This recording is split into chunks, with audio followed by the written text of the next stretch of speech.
Capítulo 2. A natureza do arrependimento.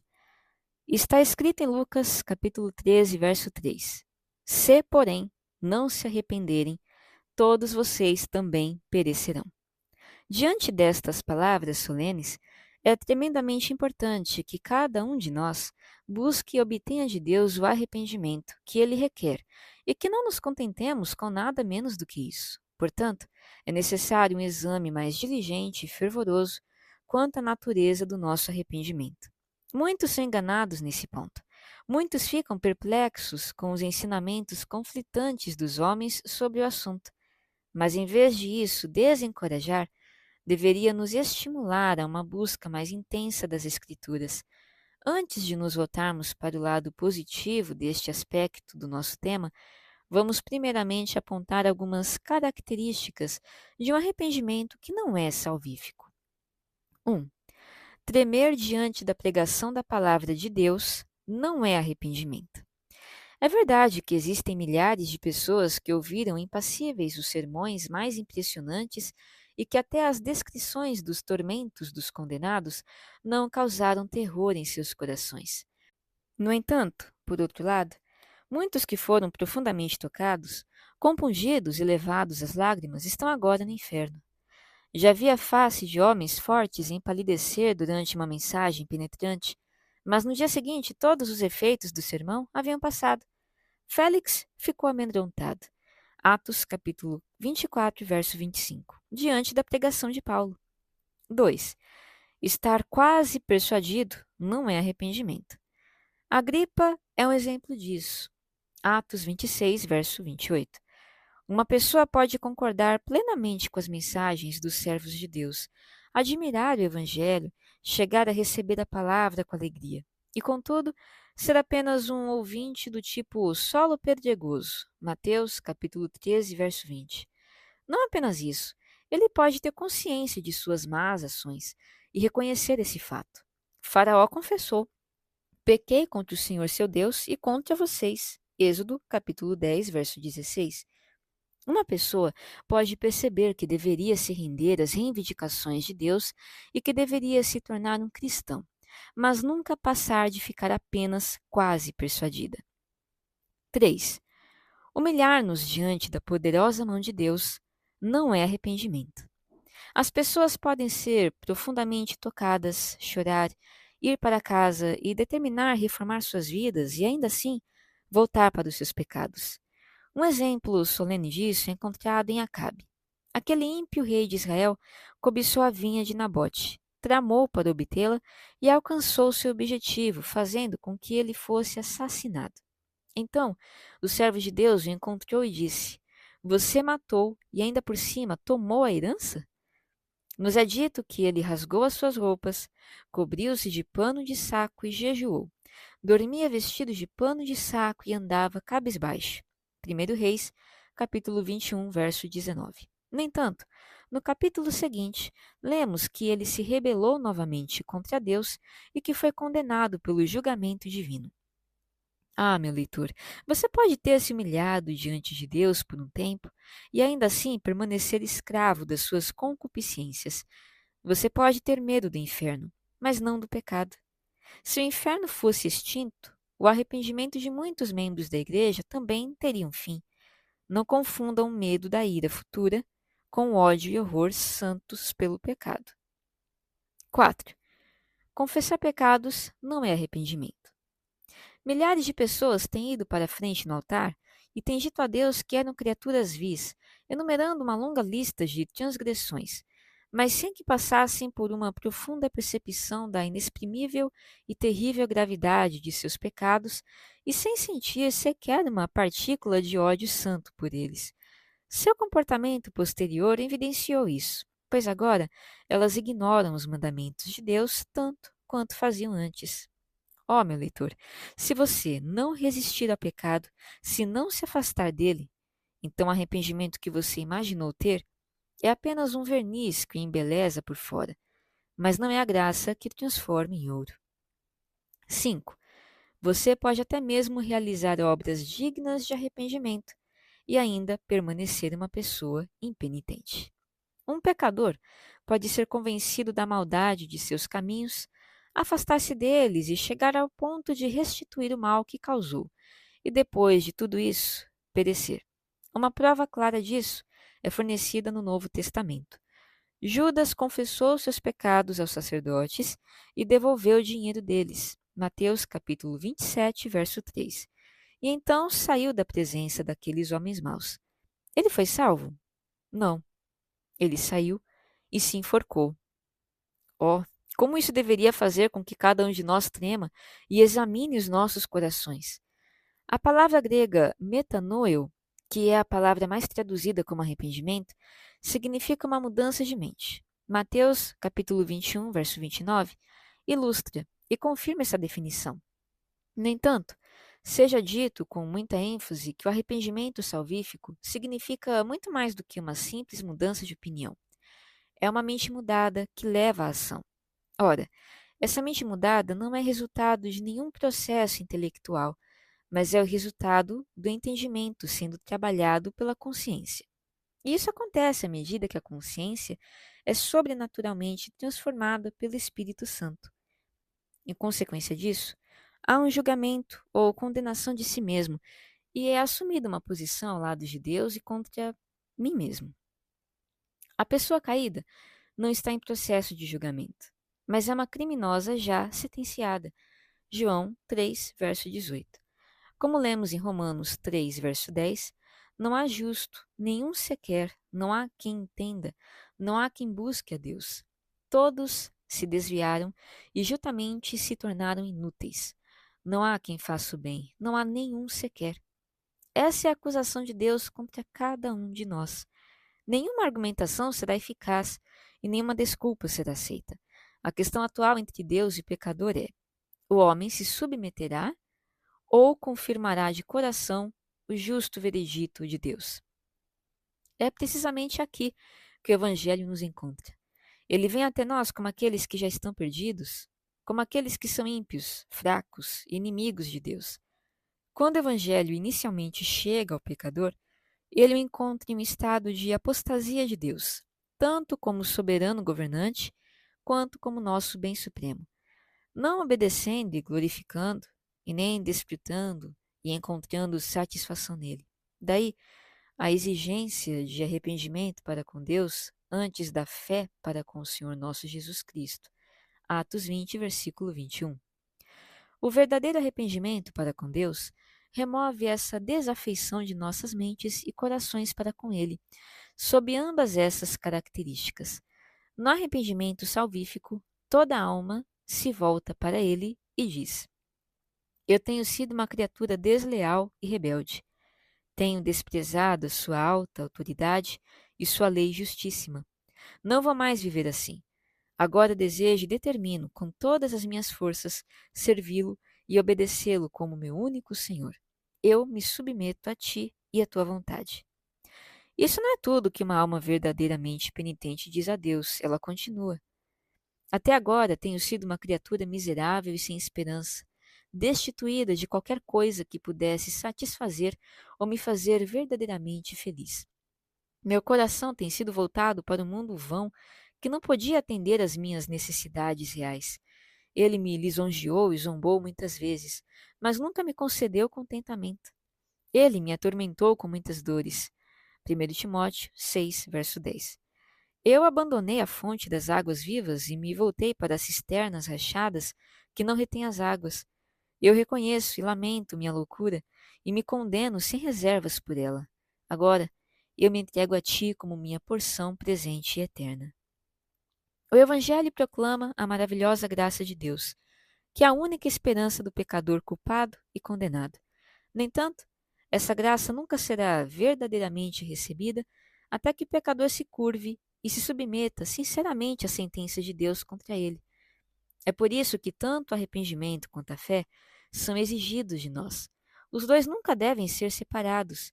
Quando nosso Senhor estava falando com os principais sacerdotes e anciãos sobre a rejeição da mensagem de João, a acusação feita contra eles foi: Vocês, porém, mesmo vendo isso, não se arrependeram depois para acreditar nele. Mateus 21, verso 32.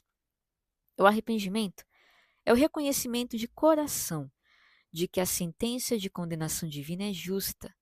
A fé é a aceitação alegre e de coração da graça e da misericórdia que nos são oferecidas por meio de Cristo.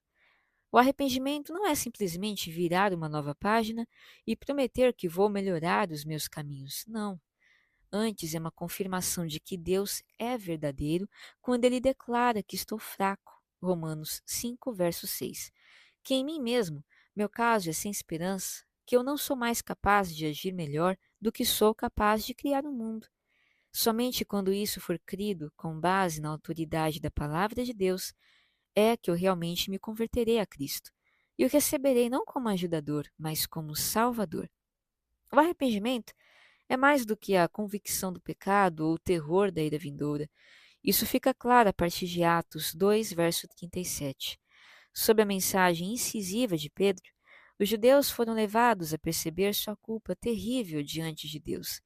Eles ficaram conscientes do fato terrível de que tinham assassinado o príncipe da vida e ficaram temerosos de serem lançados no inferno. No entanto, embora já estivessem compungidos em seus corações, quando clamaram: Que faremos, irmãos? Pedro disse: Arrependam-se. Para uma mente superficial, tal exigência poderia parecer desnecessária, mas ela foi um conselho oportuno. Seus corações compungidos foram afetados por um terror legal, enquanto o arrependimento salvífico é um julgamento evangélico de si mesmo, um lamento pelo pecado proveniente de um senso da graça e da bondade de Deus. Uma reflexão cuidadosa e em oração acerca de Atos 2, verso 37, deve corrigir mais um erro, que atualmente está disseminado em vários lugares. Quando os ouvintes de Pedro foram atemorizados pelo terrível crime que cometeram e ficaram temerosos acerca da ira vindoura, atingidos em seus corações, como se uma espada tivesse sido cravada em suas entranhas, então clamaram em angústia: Que faremos?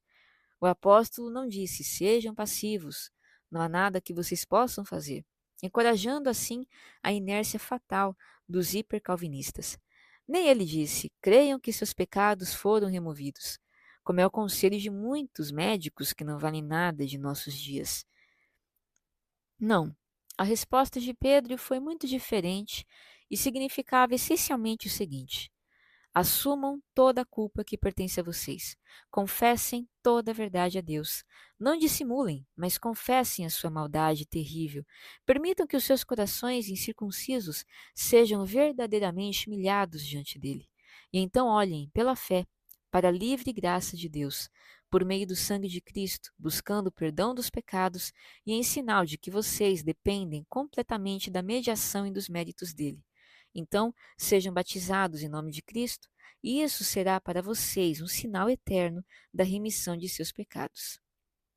Como em 1750 disse Joseph Bellamy, a pessoa que tem seus olhos abertos para ver a glória da natureza de Deus, a beleza da lei divina, o mal infinito do pecado, a necessidade de uma expiação infinita, e assim vê a sua necessidade de Cristo e que ao mesmo tempo contempla a Deus como o bem supremo, suficiente e como alguém disposto a receber todo pecador que se volta para ele por meio de Cristo, a pessoa que foi assim ensinada por Deus se arrependerá e se voltará para Deus como seu Senhor soberano e bem supremo. E ela se voltará assim por meio de Jesus Cristo, que é o único caminho para o Pai, segundo a visão de alguém que foi verdadeiramente iluminado.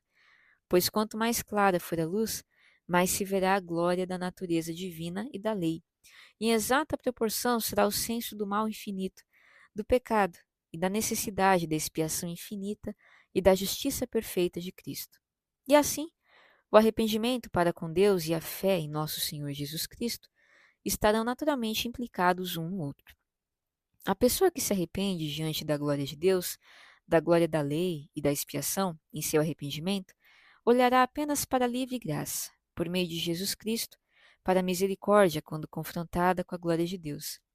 A lei e a expiação, e ao fazer isso assumirá toda a culpa de sua desafeição pelo caráter divino, conforme mostrado na lei e na cruz de Cristo.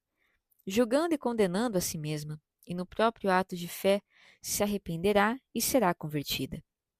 Portanto, quando é dito, creia no Senhor Jesus e você será salvo, Atos 16, verso 31, a mesma coisa, de maneira inclusiva, é significada quando é dito, portanto, arrependam-se e se convertam para que sejam cancelados os seus pecados. Atos 3, verso 19.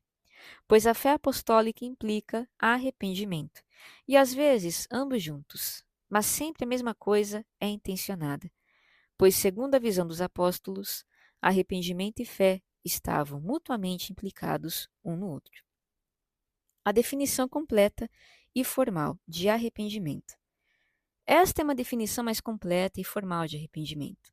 O arrependimento é uma revelação sobrenatural e interna a partir de Deus, que proporciona uma profunda consciência do que sou diante dele e que me faz detestar e condenar a mim mesmo, resultando em uma grande tristeza pelo pecado, um horror santo e um ódio pelo pecado, bem como um afastamento ou abandono do pecado. O arrependimento é a descoberta das altas e justas reivindicações de Deus sobre mim e de minha falha ao longo da vida em atender a essas reivindicações. O arrependimento é o reconhecimento da santidade e bondade de sua lei e de minha insubordinação desafiante a ela. O arrependimento é a percepção de que Deus tem o direito de me governar e da minha recusa em me submeter a ele. O arrependimento e a apreensão de que ele me tratou bem e com bondade, e que eu retribuí mal e sem ter qualquer preocupação com sua honra e glória. O arrependimento é a realização de sua graciosa paciência comigo, e de como, em vez disso, quebrantar o meu coração e me fazer render uma obediência amorosa a ele, abusei de sua paciência e continuei a viver buscando fazer apenas minha própria vontade. O arrependimento evangélico é uma apreensão no coração da extrema malignidade do pecado. O arrependimento é o reconhecimento da principal coisa pela qual sou censurável, a saber, ter falhado miseravelmente em render a Deus o que é devido a Ele por direito. À medida que o Espírito Santo me apresenta a amabilidade do caráter divino, conforme sou capacitado a discernir a sublime excelência de Deus, então começo a perceber aquilo a que ele tem direito a saber, a honra do meu coração, o amor irrestrito da minha alma e a rendição completa de todo o meu ser a ele. Ao perceber que desde o momento em que dei meu primeiro suspiro, Deus tem buscado apenas o meu bem, que aquele que me deu existência tem constantemente atendido a cada necessidade minha como criatura, e que o mínimo que posso fazer em troca é reconhecer suas abundantes misericórdias, fazendo o que é agradável aos seus olhos. Então, sou sobrecarregado de angústia e horror ao perceber que o tratei de maneira mais indigna do que o meu pior inimigo. Muitas vezes, o exemplo é melhor do que a definição mais precisa. O Novo Testamento fornece vários exemplos concretos de arrependimento, mesmo quando o termo em si não é encontrado. Quando o publicano ficou de longe e nem sequer levantou os olhos para o céu, mas batia no peito dizendo: Ó Deus, tem pena de mim, que sou pecador, Lucas 18, verso 13, vemos o arrependimento em ação. O publicano reconheceu a que distância moral terrível o pecado afastara de Deus, e estava profundamente consciente de sua completa indignidade de olhar para o santo. Assim, julgou a si mesmo sem reservas, e ele percebeu que sua única esperança estava na misericórdia soberana de Deus. De modo semelhante, aconteceu com o ladrão na cruz, quando disse ao seu companheiro endurecido: Você nem ao menos teme a Deus estando sob igual sentença? A nossa punição é justa, porque estamos recebendo o castigo que os nossos atos merecem, mas este não fez mal nenhum. Lucas 23, verso 40. Não houve autoexame, mas pronta admissão de sua condição de pecador e de que merecia a punição. Observe atentamente as expressões de arrependimento usadas por Davi no Salmo 51. Ele não fala de suas falhas, erros ou fraquezas, mas sim de minhas transgressões. Verso 1, meu pecado, verso 2, o que é mal, verso 4, minhas iniquidades, verso 9, e menciona expressamente o pior aspecto de seu delito, a saber, seus crimes de sangue, verso 14. O verdadeiro arrependimento abomina usar nomes suaves para o pecado, Tampouco ele procura encobrir a maldade. Aquela ofensa que no momento da tentação parecia insignificante, quando mais tarde ela é verdadeiramente arrependida, então é reconhecida como uma ofensa hedionda. Frequentemente, o pecado, antes de ser cometido, parece à mente como um mal muito pequeno. Mas quando a graça age em forma de arrependimento, então o falso glamour do pecado desaparece. E ele é visto em sua malignidade terrível e é detestado de acordo com isso. O que acompanha o verdadeiro arrependimento? O verdadeiro arrependimento é sempre acompanhado por um desejo profundo e uma determinação sincera de abandonar uma vida que desagrada a Deus. Com que honestidade alguém poderia buscar o perdão de Deus enquanto continuasse a desafiá-lo e não abrisse mão daquilo que ele proíbe? Será que um rei perdoaria um traidor, mesmo que este parecesse humilde como nunca, se visse que ele continuava a ser um traidor?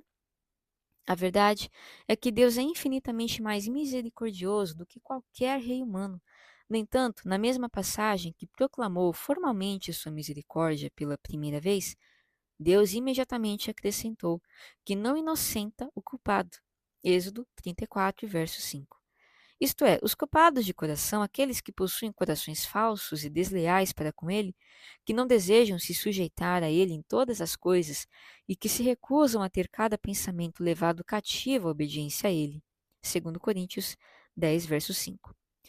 O que acabou de ser dito precisa ser enfatizado fortemente em nossos dias, que são marcados por um grande desprezo pela lei, quando por todos os lados a graça de Deus está sendo transformada em libertinagem. Judas capítulo 4. Há muitas passagens das Escrituras que afirmam a verdade de que deve haver um abandono do pecado antes que Deus perdoe os transgressores. Está escrito no Salmo 130, verso 4. Mas contigo está o perdão, para que sejas temido. Se Deus concedesse perdão àqueles em quem não houvesse mudança de coração para temê-lo e obedecê-lo, então haveria misericórdia a fim de que ele pudesse ser insultado e desonrado ainda mais. A misericórdia de Deus nunca é exercida às custas de sua santidade. Deus nunca exibe um de seus atributos de modo a desonrar outro. Ter piedade de um ladrão enquanto ele continua sendo ladrão seria loucura, não sabedoria. Bem disse o puritano Thomas Goodwin: decida abandonar todo pecado conhecido e se submeter a todo dever conhecido. Ou então, jamais espere encontrar misericórdia e favor com Deus. Antigamente, foi anunciado que se alguém se abençoar no seu íntimo, dizendo: terei paz, ainda que ande conforme parecer do meu coração, para acrescentar a sede à bebedeira, ou seja, um pecado a outro, o Senhor não lhe quererá perdoar. Deuteronômio 29, verso 19.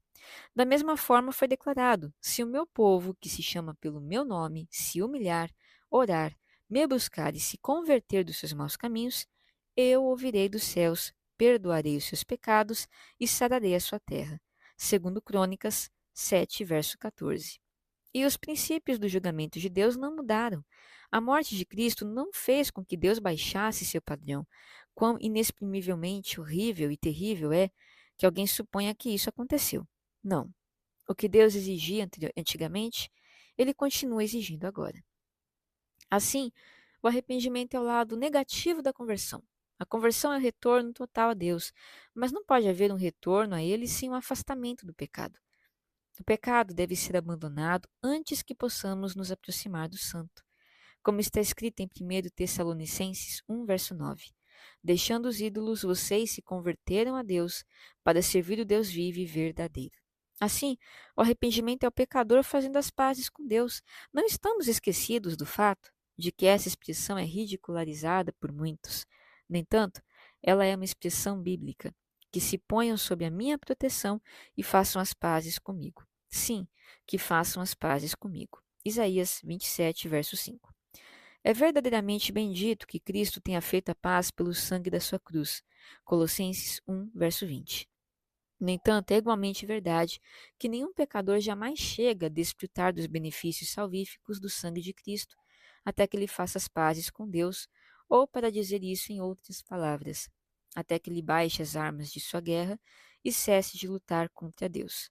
O próprio Senhor Jesus ensinou claramente isso em Lucas 14, que o leitor reflita cuidadosamente sobre os versículos 28, verso 33, prestando atenção especial ao versículo 32 e ao assim também do versículo 33.